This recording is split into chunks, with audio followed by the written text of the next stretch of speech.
Hi hello friends, ಎಲ್ಲರಿಗೂ ನಮಸ್ಕಾರ. Welcome back to Sonu blog YouTube channel. ಇವತ್ತಿನ ಒಂದು ವಿಡಿಯೋದಲ್ಲಿ ನಾನು ನಿಮಗೆ ಮಶ್ರೂಮ್ ಫ್ರೈ ಹೇಗೆ ಮಾಡೋದು ಅಂತ ಈ ವಿಡಿಯೋ ಮೂಲಕ ತಿಳಿಸ್ತಾ ಇದ್ದೀನಿ. ನೀವೇನಾದ್ರು ಫಸ್ಟ್ ಟೈಮ್ ನನ್ನ ಚಾನಲ್ ನೋಡ್ತಾ ಇದ್ದರೆ ಲೈಕ್ ಮಾಡಿ, ಹಾಗೆ ಸಬ್ಸ್ಕ್ರೈಬ್ ಆಗಿ. ಹಾಗಿದ್ರೆ ಈ ಒಂದು ರೆಸಿಪಿನ ಹೇಗೆ ಮಾಡೋದು ಅಂತ ನೋಡೋಣ ಬನ್ನಿ. ಫ್ರೆಂಡ್ಸ್, ನಾನಿಲ್ಲಿ 2 ಬಾಕ್ಸ್ ಅಷ್ಟು ಅಣಬೆನ ಕ್ಲೀನ್ ಮಾಡಿ ಈ ರೀತಿ ಕಟ್ ಮಾಡಿ ಇಟ್ಕೊಂಡಿದ್ದೀನಿ. ತುಂಬ ದೊಡ್ಡದಿದ್ರೆ ಇನ್ನೂ ಸ್ಮಾಲ್ ಸೈಜ್ ಕಟ್ ಮಾಡ್ಕೋಬೋದು. ಈಗ ಇದರಲ್ಲಿ ಒಂದು ಚಿಟಿಕೆ ಅಷ್ಟು ಅರಿಶಿನ ಪುಡಿ ಹಾಕ್ಕೊಳ್ತಾ ಇದ್ದೀನಿ. ಹಾಗೆ ಒಂದು 1/4 ಸ್ಪೂನ್ ಅಷ್ಟು ಉಪ್ಪು ಹಾಕ್ಕೊಂಡಿದ್ದೀನಿ. ಈಗ ಇದನ್ನು ಒಂದ್ಸರಿ ಈ ರೀತಿ ಮಿಕ್ಸ್ ಮಾಡ್ಕೋಬೇಕು.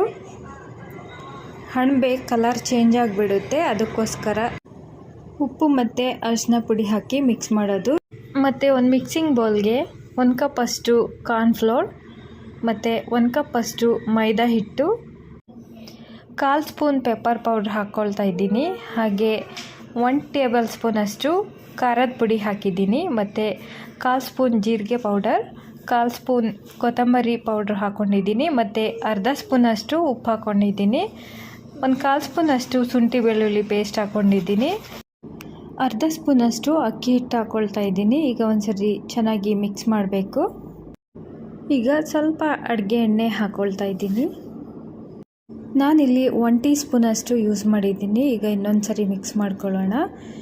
ಈಗ ನೀರು ಹಾಕ್ಕೊಂಡು ಮಿಕ್ಸ್ ಮಾಡ್ಕೋಬೇಕು. ನೀರು ಸ್ವಲ್ಪನೇ ಹಾಕ್ಕೋಬೇಕು, ನೋಡ್ಕೊಂಡು ಹಾಕ್ಕೊಂಡ್ರೆ ಸಾಕು. ಈಗ ಇನ್ನೊಂದು ಸರಿ ಚೆನ್ನಾಗಿ ಮಿಕ್ಸ್ ಮಾಡಬೇಕು. ನೀರು ಮತ್ತೆ ಒಂದು ಸರಿ ಹಾಕ್ಕೊಳ್ತಾ ಇದ್ದೀನಿ. ಒಂದೇ ಸರಿ ಹಾಕ್ಕೊಳ್ಳೋದು ಬೇಡ, ಇಲ್ಲಾಂದರೆ ಹಿಟ್ಟು ತುಂಬ ತೆಳು ಆಗಿಬಿಡುತ್ತೆ. ನೋಡಿಕೊಂಡು ಮಿಕ್ಸ್ ಮಾಡಬೇಕು. ಈಗ ಒಂದು ಸರಿ ಚೆನ್ನಾಗಿ ಮಿಕ್ಸ್ ಮಾಡಬೇಕು. ಹಿಟ್ಟಲ್ಲಿ ಸ್ವಲ್ಪನೂ ಗಂಟಿರಬಾರ್ದು, ಆ ರೀತಿ ಮಿಕ್ಸ್ ಮಾಡ್ಕೋಬೇಕು. ಮತ್ತು ಸ್ವಲ್ಪ ತಿಕ್ಕಾಗಿ ಕಲಿಸ್ಬೇಕಾಗುತ್ತೆ. ಈಗ ಒಂದು ಸರಿ ಕೈಯಿಂದ ಮಿಕ್ಸ್ ಮಾಡ್ತಾ ಇದ್ದೀನಿ. ಹಿಟ್ಟಲ್ಲಿ ಗಂಟಿದ್ರೆ ಆವಾಗ ಚೆನ್ನಾಗಿ ಮಿಕ್ಸ್ ಆಗುತ್ತೆ. ಈ ರೀತಿ ಮಿಕ್ಸ್ ಮಾಡ್ಕೋಬೇಕು. ಫ್ರೆಂಡ್ಸ್, ಬ್ಯಾಟರ್ ಕಲಸಿ ಆಗಿದೆ, ಈ ಹದಕ್ಕೆ ಇರಬೇಕು. ಈಗ ಇದರಲ್ಲಿ ಮಶ್ರೂಮ್ ಹಾಕ್ಕೊಳ್ತಾ ಇದ್ದೀನಿ. ಮಶ್ರೂಮ್ ನಿಮಗೆ ಯಾವ ಸೈಜ್ ಬೇಕು ಆ ಸೈಜ್ ನೋಡಿ ಕಟ್ ಮಾಡ್ಕೊಳ್ಳಿ.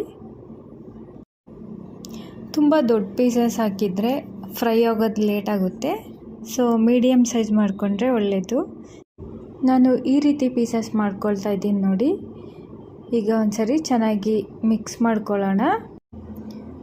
ಕೋಟಿಂಗ್ ಈ ಥರ ಬರಬೇಕು. ಈಗ ಉಳಿದಿರೋ ಅಣಬೆನೂ ಕೂಡ ಇದರಲ್ಲಿ ಹಾಕ್ಕೊಳ್ತಾ ಇದ್ದೀನಿ. ಈಗ ಚೆನ್ನಾಗಿ ಮ್ಯಾರಿನೇಟ್ ಮಾಡಬೇಕು. ಫ್ರೆಂಡ್ಸ್, ಈಗ ಮ್ಯಾರಿನೇಟ್ ಮಾಡಿ ಆಗಿದೆ ನೋಡಿ. ಈಗ ಮಶ್ರೂಮ್ ಫ್ರೈ ಮಾಡೋದಕ್ಕೆ ರೆಡಿ ಮಾಡ್ಕೊಂಡಾಗಿದೆ. ಫ್ರೆಂಡ್ಸ್, ಈಗ ಮಶ್ರೂಮ್ ಫ್ರೈ ಮಾಡೋದಕ್ಕೆ ಎಣ್ಣೆ ಕಾಯಿಸಿ ಆಗಿದೆ. ಈಗ ಡೀಪ್ ಫ್ರೈ ಮಾಡ್ಕೊಳ್ಳೋಣ.